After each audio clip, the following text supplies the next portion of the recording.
Hello, hello, hello. Good to see you. You know what time it is? We get to talk about it again. You get fairy dust, I get fairy dust, Amelie gets fairy dust. For the record, it's not okay that J.K. Rowling is transphobic. That's not okay. I'm hoping that things get better and that maybe some awakening will happen so I don't have to not be in love with these books. Like I need these books. Like I need them. Okay, so we're on chapter 1, The Boy Who Lived, and I want to talk about the introduction of Dumbledore and McGonagall. So,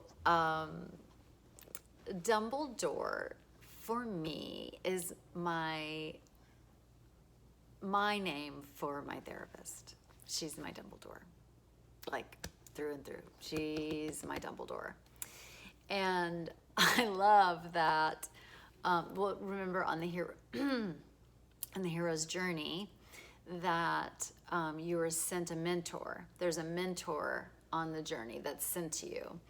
And that you discover when you take the call to adventure, when you accept that call to adventure. And she has absolutely been that for me. She has given me more than I could ever say, and I'm not even just talking about the tools that I learned in her office. I mean, she's full-on wizard. Like she is the head witch. I love how, and maybe this is why I've always, not just because of my love of this story, but the minute I read this story, like the minute, I don't know if it hit me, I probably didn't when I first read it. And in fact, I think I said in my introduction to all of this, that I met her first and then started reading these books. So that was the order of that. And so I'm sure very early on, I'm like, oh, this is my therapist. This is in the book. What I love about Dumbledore as he's introduced, but this is something that is in his character the whole time. He's extremely serious, extremely talented. I mean, there's no other word. Like one of the most powerful wizards, if not that. Very humble, and that we find out in the future, like he works on that. Like he's doing advanced work. Like he would like to stand in front of the mirror of Erised as well, but he doesn't. He chooses not to. And then the stuff that he presses on to Harry that's impactful, and then the quotes from these books that we love, is evidence of somebody doing their advanced personal growth work, is evidence of somebody doing their own work and healing themselves and doing hard fucking things. Mixed with irreverence, silliness, just humility. The combination is just so powerful, would you care for a lemon drop? Just love it so much. And he goes, they're so together. I can't think of a time, except maybe in the harder books, where shit's super, super, super going down, where he doesn't do both, where he's not giving a little, a wink along with an incredible, important lesson. And for me, is human, it's human, not muggle, but it's human. And that's a very vulnerable way to live. And he's also, he challenges his ego. Like and again, we're back to my therapist. And she made me realize that it was possible, if I ever go to King's Cross when it's time for me to pass on from this life.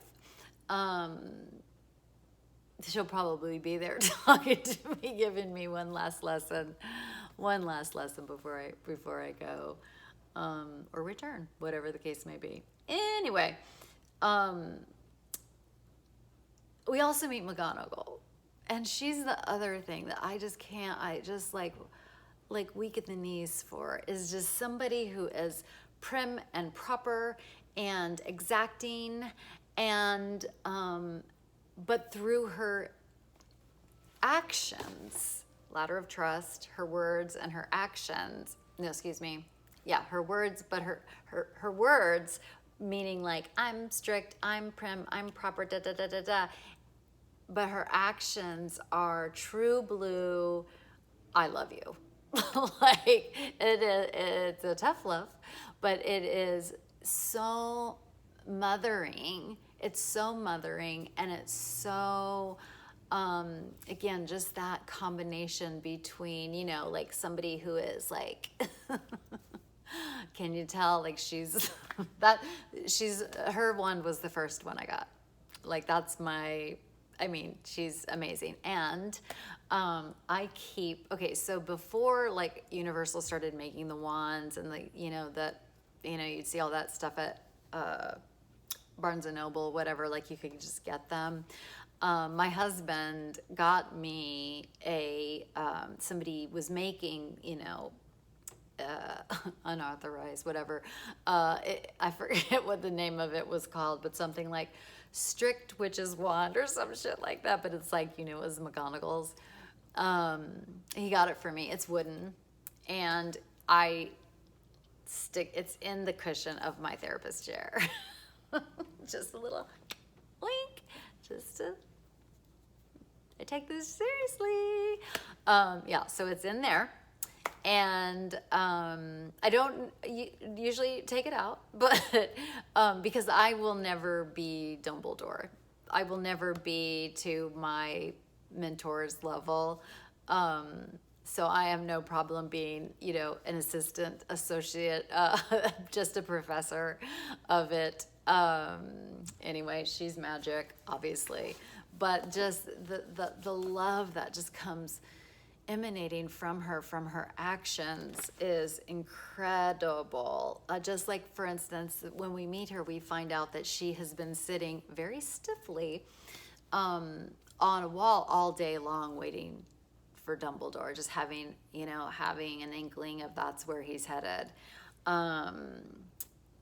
She threw a sharp sideways glance. I mean, that's McGonagall.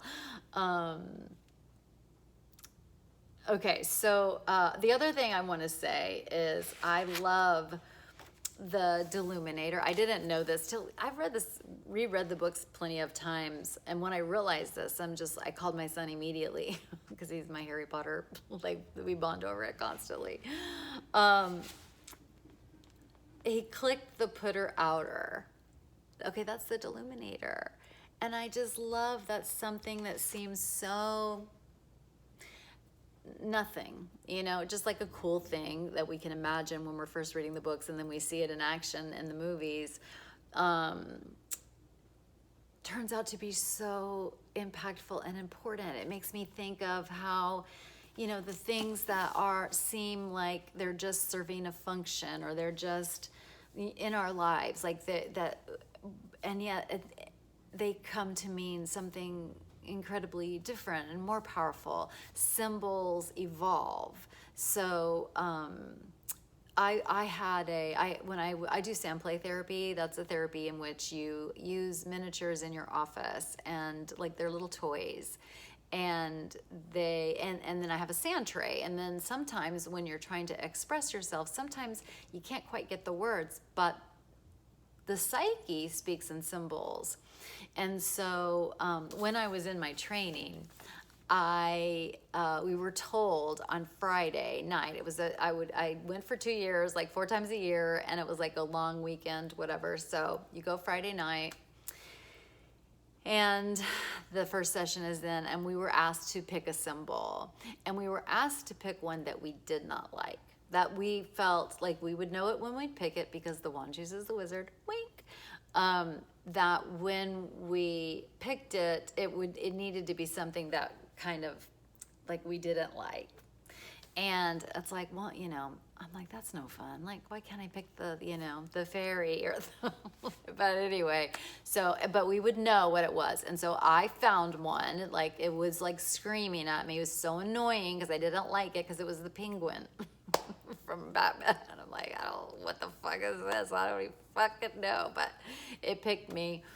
And then we were asked to take it with us for the entire weekend and keep it with us, take it to our room, and it's like, oh, this is so dumb. Like, anytime, that's my inner critic is like always like, oh, what's this for? Even though I'm fucking like spending all this money and time to go to this, like, still, but I'm doing it no matter what. So it was weird how I repulsed I was from it from as I began. It's like, ugh, and why? To the next day, I can't remember, but it was like, wonder what this is about. Like, just thinking about it, in a different way. But it wasn't like being annoying it wasn't like haunting me anymore, like in my stupid hotel room. It was just like, okay. And then the third day, it was something completely different. And it was actually good. I don't remember what it was, but it was actually a good feeling. It was like, it had done something, that relationship that I had with that symbol, like, was communicating with my psyche, was resonating with me for whatever reason. We also did some different art therapy regarding it, so that was part of the process. But point being that what I learned and what they were teaching us without telling us they were teaching us this, was that symbols evolve. Symbols evolve. And so if a symbol is important to us on a given day, then later it can be still important to us, but for a different reason. It's like, oh, or if you think back in your childhood, like, I collected blank. What'd you collect? What were you interested in? And how has that symbol changed for you now? How does that thing that you loved, how does it show up in your life right now? And that's what makes me think of the Deluminator and the putter outer to the Deluminator, is that it's a symbol. It's a symbol in the book. It seems like just an add-on. When we're reading that, it's no more. It's really one of the first things of magic that we're introduced to, like the fact that he could collect the lights from the light posts.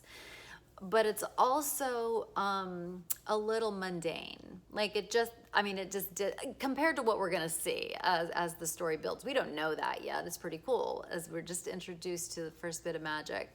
But having that be, I'm just making this connection now, but be a homing device for Ron. Being a homing device, being like, let me hear the sounds of the voices I need to hear. Like, bring me back to my love. I've fallen off and I want to get back on so desperately.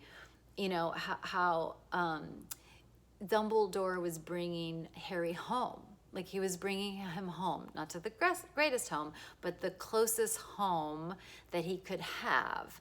And the home that would keep him the safest, even though it was miserable. That was Dumbledore's knowledge, and that's another example of Dumbledore doing a very hard thing of letting him go there, because Dumbledore could have protected him all these years, but Dumbledore knew that this piece had to happen, and it just did, and so it was heartbreaking. He did a very, very hard thing by leaving Harry with the Dursleys, and then. So he's bringing Harry to a home. He's bringing him to a home. And then the Deluminator, then the putter outer turning into the Deluminator, it brings Ron home. Ron comes home. And it's kind of in reverse because he did the hard thing when he left. Anyway, these books are so important to me. I just, like I said in my introduction, like these, the knowledge and the symbolism from this book have unlocked so much healing inside of me and made me truly believe and know that magic is real and that it's actually what I'm supposed to be experiencing. It's who I am. and that magical things happen when you do advanced personal growth work. It just does. And that has been my experience. That was what my mentor told me, my Dumbledore told me when I was a mess, when I could not stop binging and purging, when I could not love myself even this much, you know. I was so lost. And she made me believe, without telling me, but through her actions and her wise words mixed in with her irreverence, her wise words mixed with her silliness sometimes, and her just being a magical person. I believed it. She made me believe it because she showed me that it was possible.